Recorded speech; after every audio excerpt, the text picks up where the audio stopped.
Hello दोस्तों, स्वागत है आपका एबीपी विशंस पर। दोस्तों, आप सभी से हम निवेदन करते हैं कि एबीपी विशंस को अभी सब्सक्राइब करके बेल आइकन को दबाना ना भूलें। हमें आपके आशीर्वाद और साथ की बहुत ज़रूरत है। गीज़ा का महान स्फिंक्स मिस्र के गीज़ा में महान पिरामिड के पास स्थित एक विशाल 4500 साल पुरानी चूना पत्थर की मूर्ति है। 240 फीट लंबा और 66 फीट ऊंचा, ग्रेट स्फिंक्स दुनिया के सबसे बड़े स्मारकों में से एक है।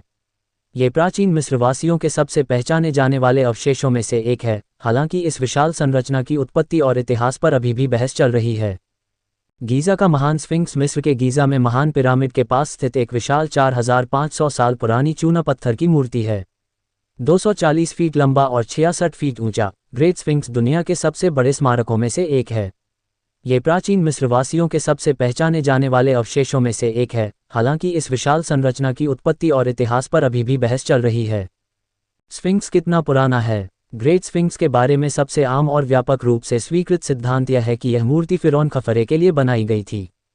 चित्रलिपि ग्रंथों से पता चलता है कि खफरे के पिता फिरौन खुफू ने महान पिरामिड का निर्माण किया था, जो गीज़ा में 3 पिरामिडों में सबसे पुराना और सबसे बड़ा है। जब वह फिरौन बन गया तो खफरे ने अपने पिता के बगल में अपना पिरामिड बनवाया। हालांकि खफरे का पिरामिड महान पिरामिड से 10 फीट छोटा है, लेकिन यह एक अधिक विस्तृत परिसर से घिरा हुआ है जिसमें ग्रेट स्फिंक्स और अन्य मूर्तियां शामिल हैं। स्फिंक्स के चेहरे पर लाल रंग के अवशेषों से पता चलता है कि मूर्ति को संभवतः चित्रित किया गया होगा। पिरामिडों और स्फिंक्स के संगठन को देखते हुए कुछ विद्वानों का मानना है कि ग्रेट स्फिंक्स और मंदिर परिसर का एक दिव्य उद्देश्य रहा होगा, अर्थात सूर्य और अन्य देवताओं की शक्ति को प्रवाहित करके फिरौन की आत्मा को पुनर्जीवित करना। ऐसे कई साक्ष्य मौजूद हैं जो ग्रेट स्फिंक्स को फिरौन खफरे और उसके मंदिर परिसर से जोड़ते हैं। एक बात यह है कि स्फिंक्स का सिर और चेहरा खफरे की आत्मकद मूर्ति से काफ़ी मिलता जुलता है, जिसे फ्रांसीसी पुरातत्ववेत्ता ऑगस्टे मैरियट ने 1800 के दशक के मध्य में वैली टेम्पल में पाया था, जो ग्रेट स्फिंक्स के समीप स्थित एक इमारत का खंडहर है। इसके अतिरिक्त मैरियट ने एक पुल के अवशेषों की खोज की जो घाटी मंदिर को खफरे के पिरामिड के बगल में एक शवगृह मंदिर से जोड़ती है। 1900 के दशक की शुरुआत में फ्रांसीसी पुरातत्वविद एमिल बेराइज ने स्फिंक्स के ठीक सामने एक और इमारत खोदी जो घाटी मंदिर के डिज़ाइन के समान है। 1980 के दशक में शोधकर्ताओं ने साक्ष्य खोजे कि स्फिंक्स मंदिर की दीवारों में प्रयुक्त चूना पत्थर के ब्लॉक महान प्रतिमा के चारों ओर की, जिससे पता चलता है कि स्फिंक्स मंदिर के लिए कामगारों ने खदान से ब्लॉकों को खींच कर ले जाया था, क्योंकि निर्माण के दौरान उन्हें महान स्फिंक्स से अलग किया जा रहा था।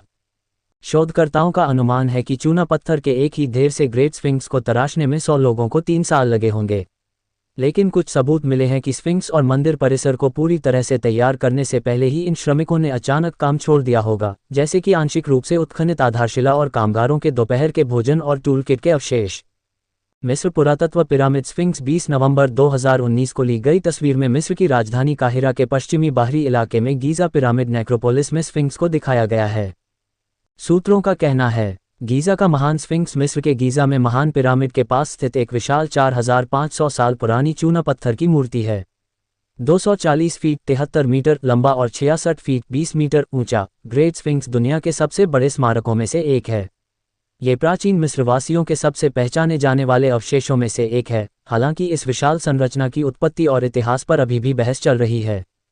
स्फिंक्स क्या है? स्फिंक्स या स्फिंक्स एक ऐसा प्राणी है जिसका शरीर शेर जैसा और सिर इंसान जैसा होता है, कुछ भिन्नताओं के साथ। यह मिस्र, एशियाई और ग्रीक पौराणिक कथाओं में एक प्रमुख पौराणिक पात्र है। प्राचीन मिस्र में स्फिंक्स एक आध्यात्मिक संरक्षक था और अक्सर इसे फिरौन के सिर पर एक पुरुष के रूप में दर्शाया जाता था, जैसा कि ग्रेट स्फिंक्स है, और जीवों की आकृतियां अक्सर कब्रों और मंदिर परिसरों में शामिल की जाती थीं। उदाहरण के लिए, ऊपरी मिस्र में तथाकथित स्फिंक्स गली एक 2 मील का रास्ता है जो लक्सर और करनाक के मंदिरों को जोड़ता है और स्फिंक्स मूर्तियों से सजी हुई है। महिला फराओ हत्शेपसुत की समानता वाले स्फिंक्स भी मौजूद हैं, जैसे कि न्यूयॉर्क के मेट्रोपॉलिटन म्यूजियम ऑफ आर्ट में ग्रेनाइट स्फिंक्स प्रतिमा और मिस्र के मेम्फिस में रामज़द मंदिर में विशाल अल्बास्टर स्फिंक्स। दोस्तों, आप सभी के लिए एबीपी विशंस की तरफ से एक खास सूचना। हम एबीपी विशंस की तरफ से ये घोषणा करते हैं कि हम एबीपी विशंस के कमाई का 50% अनाथ आश्रम, वृद्ध आश्रम और भारत के बेटियों के उज्जवल भविष्य के लिए डोनेट करेंगे, जिसके लिए हमें आपके सपोर्ट की सख्त से सख्त ज़रूरत है। दोस्तों, चैनल को सब्सक्राइब और वीडियो को लाइक करके बेल आइकन को दबाना मत भूलें। मिस्र से स्फिंक्स को एशिया और ग्रीस दोनों में 15वीं से 16वीं शताब्दी के आसपास आयात किया गया। मिस्र के मॉडल की तुलना में एशियाई स्फिंक्स के पंख गरुड़ के समान थे। वह प्रायः मादा होती थी तथा चित्रों में प्रायः एक पंजा उठाकर अपने पिछले भाग पर बैठी होती थी। यूनानी परंपराओं के अनुसार स्फिंक्स के भी पंख होते थे, साथ ही सर्प की पूंछ भी होती थी। किंवदंतियों के अनुसार यह उन सभी यात्रियों को खा जाता था जो इसकी पहेली का उत्तर नहीं दे पाते थे। मिस्र के पिरामिड। स्फिंक्स कितना पुराना है? ग्रेट स्फिंक्स के बारे में सबसे आम और व्यापक रूप से स्वीकृत सिद्धांत यह है कि यह मूर्ति फिरौन खफरे के लिए बनाई गई थी। चित्रलिपि ग्रंथों से पता चलता है कि खफरे के पिता फिरौन खुफू ने महान पिरामिड का निर्माण किया था, जो गीज़ा में 3 पिरामिडों में सबसे पुराना और सबसे बड़ा है।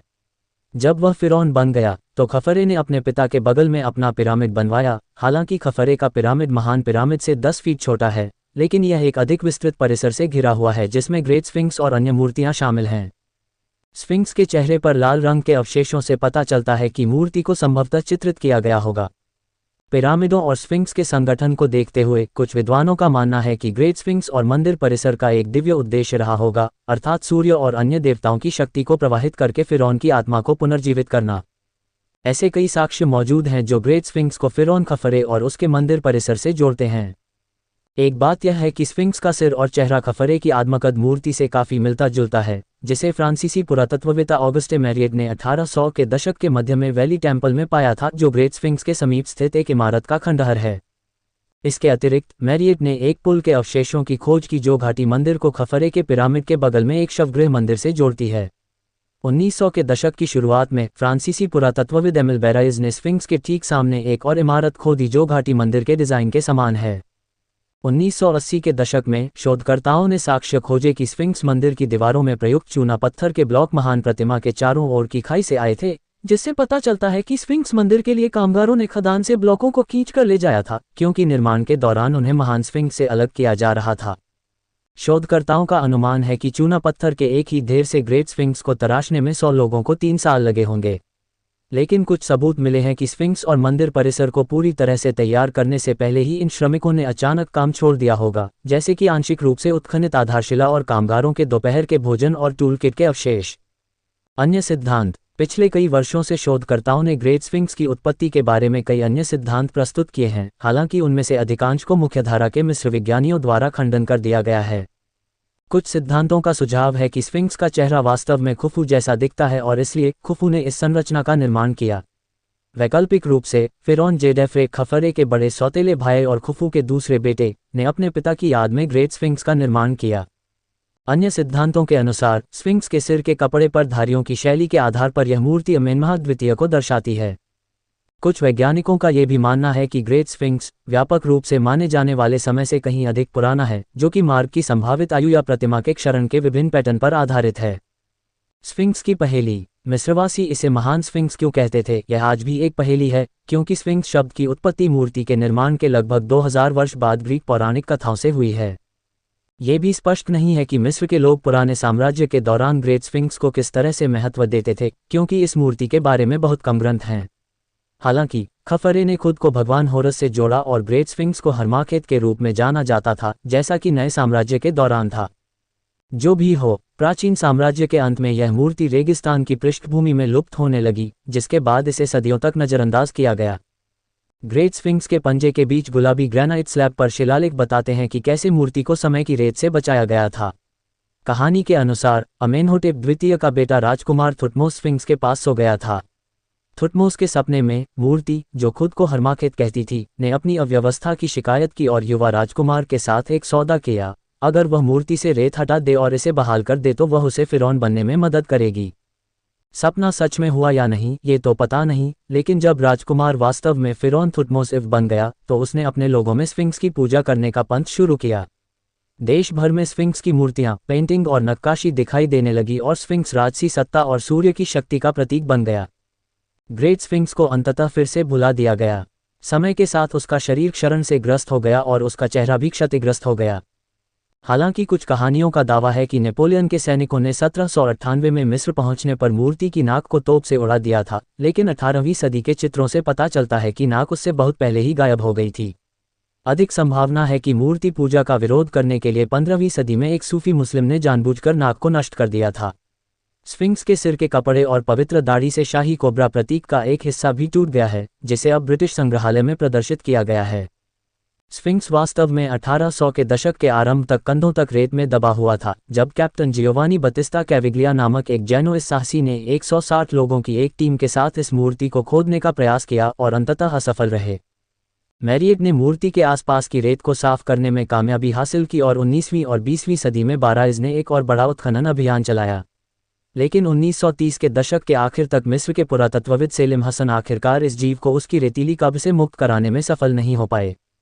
आज हवा, नमी और प्रदूषण के कारण स्फिंक्स लगातार खराब होता जा रहा है। 1900 के दशक के मध्य से ही इसके जीर्णोद्धार के प्रयास जारी हैं, जिनमें से कुछ विफल हो गए और अंततः स्फिंक्स को और अधिक नुकसान पहुंचा। 2007 में अधिकारियों को पता चला कि पास की नहर में सीवेज डाले जाने के कारण मूर्ति के नीचे स्थानीय जल स्तर बढ़ रहा था। नमी अंततः संरचना के छिद्रपूर्ण चूना पत्थर के माध्यम से फैल गई, जिससे चट्टान उखड़ गई और कुछ मामलों में बड़े बड़े टुकड़ों में टूट गई।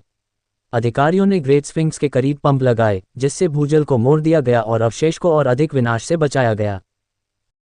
वीडियो पसंद आया है तो वीडियो को लाइक करें। यूट्यूब चैनल एबीपी विशंस को सब्सक्राइब करके बेल आइकन को दबाना बिल्कुल भी मत भूलें। धन्यवाद।